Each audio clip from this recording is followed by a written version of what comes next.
Un de mes biais précédents avait pour but d'expliquer que contrairement à ce que l'on pourrait me reprocher parfois, je suis loin d'être anti-flic. Pour résumer ce que j'ai dit à l'époque, je défends la fonction et son utilité, mais je regrette les méthodes et l'état d'esprit que porte un trop grand nombre de nos forces de l'ordre qui oublient un peu trop d'être des gardiens de la paix. Et comme pour me donner raison d'être inquiet, voilà qu'une loi sécurité hallucinante nous tombe sur le coin de la gueule en laissant quelques dents sur le sol. Une loi répondant à 2 ans de débat à tout niveau de la société sur les violences policières pendant le mouvement des Gilets jaunes, qui lui-même a mis en lumière que cette violence est plus large et touche également les quartiers, les femmes et les zadistes en tout genre. Le tout dans un déni complet du gouvernement sur des preuves alarmantes, des dénonciations de plusieurs défenseurs des droits de l'homme et une colère montante chez tous ceux qui observaient ça en silence. Et dans cette loi, plusieurs articles interrogent, pour ne pas dire affolent. Tout d'abord, l'utilisation de drones accrue pour faire de la surveillance, ce qui nous rappelle amèrement des mondes de science-fiction dans lesquels on rêverait pas de vivre. Alors c'est excellent, ça tombe très bien parce qu'il y a justement un jeu vidéo sorti dernièrement qui nous plonge dans un Londres en pleine dérive technologique totalitaire. Et qu'est-ce qu'on retrouve comme adversaire et symbole de cette dictature ? Des drones. Et ensuite, on parle de mettre plus de caméras partout. Ah, parce qu'ils aiment ça, hein, les caméras. Hein. Mais je comprends toujours pas l'utilité de dépenser des millions de pognon public pour du matériel qui se contre avec un collant. D'autant plus que là où vous mettez des caméras, vous retirez une personne physique. C'est juste une bonne excuse pour supprimer des postes dans les rangs.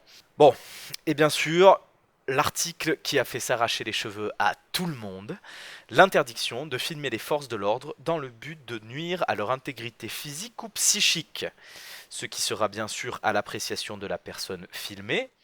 Un très bel exemple de séparation des pouvoirs. Et pour justifier ça, tous les petits soldats de Jupiter se sont mis en rang d'oignon pour faire le tour des JT, balançant notre phrase du jour à tort et à travers, il faut protéger les policiers.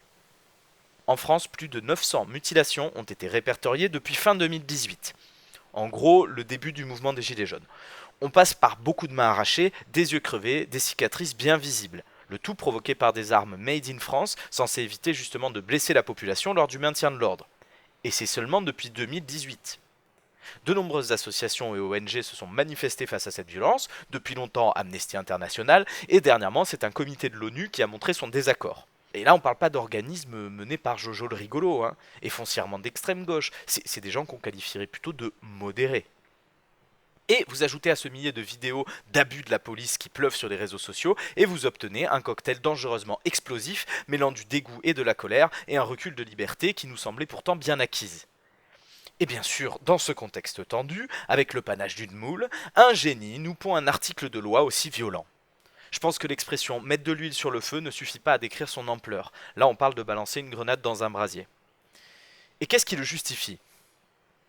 Dans un premier temps, on attend les chiffres des flics agressés à cause d'une vidéo d'eux. Je ne veux pas dire qu'il n'y en ait pas, mais il faut quand même que le phénomène soit inquiétant pour qu'on justifie autant de les cacher. Ensuite, on défend déjà tout individu, policier ou non, lorsqu'il y a appel à la violence sur les réseaux sociaux. Il y a déjà des sites qui ont fermé parce qu'ils appelaient à de la violence sur les forces de l'ordre, bien avant cette loi, l'appel à la haine est heureusement condamné en France depuis longtemps. En 2008, il y a une circulaire qui allait à l'inverse de notre loi délirante, et je la cite. Les policiers ne peuvent donc s'opposer à l'enregistrement de leur image lorsqu'ils effectuent une mission.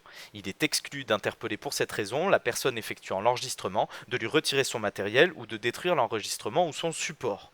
Ce à quoi ils ajoutent que la police se doit d'être exemplaire et qu'elle ne doit dans ce cas pas craindre l'enregistrement d'images ou de sons. Et j'entends déjà une corneille brailler dans mes esgourdes.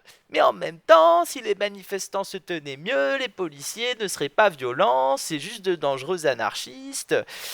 Et pour rester poli, ta gueule le piaf. Non, parce qu'avant de venir nous éclairer de ton avis, il faut se renseigner un minimum. Les personnes qui ont subi des violences ne sont pas tous de dangereux communistes avec un livre rouge entre les dents. On y retrouve des parents, des étudiants, des travailleurs fatigués, des gens sans violence particulière et même des personnes âgées qui ressortaient en urgence des cortèges avec du sang plein la tronche.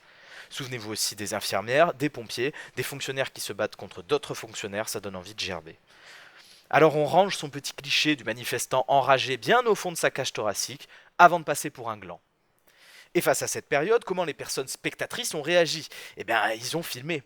Parce que face à la hargne d'un policier qui s'acharne avec 2 collègues sur un manifestant qui s'est rendu depuis longtemps, le meilleur des moyens de défense, ce n'est pas de leur rentrer dedans, mais d'espérer qu'en diffusant des images, ces policiers soient remis à leur place et qu'ils ne s'adonnent pas à une violence aussi gratuite qu'inutile. Et oui, filmer, c'est se défendre. Alors, si on nous retire ce droit, qu'est-ce qu'il nous reste ? On les entend, ces blaireaux, nous dire qu'il faut faire remonter ça à un procureur et laisser l'IGPN enquêter sur ces bavures. Non mais les gars, quand on connaît le taux hallucinant d'enquêtes sur les violences policières qui sont classées sans suite, on peut pas avec tant de certitude nous proposer ce moyen de défense. Ça a rien de crédible. Alors je repose la question, qu'est-ce qu'il nous reste? Et la réponse est aussi inquiétante qu'inévitable, la force. Ne vous étonnez pas de voir plus de manifestants aller défendre par leurs propres moyens leurs homologues, rentrer dans un groupe de tocards en uniforme en espérant qu'ils reculent face à la foule. Puisqu'on ne peut plus dénoncer, alors il est temps d'agir. C'est malheureusement trop logique. Et je rappelle qu'on parle d'une loi censée protéger les forces de l'ordre. C'est du génie. Et comme la corneille revient me beugler dans l'oreille, on va prendre un petit shot de pas d'amalgame pour la faire fuir. En aucun cas, je désire ni appelle cette violence. C'est simplement qu'à tendre des lois liberticides, on finit par se prendre des pavés. Alors, pour rester un peu constructif, et si on arrêtait les conneries? Je sais que le courage pour rétro-pédaler, c'est beaucoup demandé à nos gouvernants. Et je comprends la tentative d'aller piquer des voix au FN d'ici la présidentielle 2022. Mais bon, c'est loupé, les gars. Et là, je pense sincèrement qu'il vaut mieux passer pour des cons que pour des dictateurs. J'aimerais maintenant m'adresser aux intéressés dans cette loi. Mesdames, messieurs, policiers, gendarmes ou tous ceux qui s'en rapprochent, vous n'avez aucun intérêt à défendre ces gens. Des gens qui vivent dans des quartiers que vous n'habiterez jamais, qui partagent des salaires 10 fois supérieurs aux vôtres. Vous vivez parmi nous. Les gens qui vont gueuler dans la rue ne le font pas pour vous nuire. Ils défendent des droits, ceux de vos parents, ceux de vos enfants, de vos frères et sœurs, de vos amis, de votre épicier, votre barman, votre ancien prof qui vous a fait moins détester l'école, de votre première amoureuse, de votre équipe de sport du coin, de votre auteur préféré ou de votre amant. En fait, ils vous défendent un peu vous, quand on y pense. Alors je préfère finir sur une note positive, avec un big up à ceux d'entre vous qui essayent d'être meilleurs que leurs collègues dans ce merdier, qui n'ont pas oublié qu'on a beau porter le matériel nécessaire à plier un humain en deux, on ne doit le sortir qu'en cas d'urgence. Courage pour continuer à faire le job quand vous êtes défendu par des syndicats qui vous prennent pour des chiens de garde. Courage face aux personnes qui oublient qu'il y a des gens derrière les visières, et bientôt derrière les visages floutés. Comme vous avez pu le sentir aujourd'hui, je suis ravi, une profonde allégresse. C'est vrai qu'avec notre actualité récente, on avait vraiment besoin que le gouvernement vienne en remettre une couche. On commençait presque à se faire chier entre les attentats, les crises et le coronavirus. Non, mais c'est vraiment très gentil de penser à nous. Ne nous laissons pas faire. Je vous rappelle qu'on a des gamins qui comptent sur nous pour ne pas leur léguer une dictature alors qu'ils ont déjà bien assez de nos merdes à ramasser.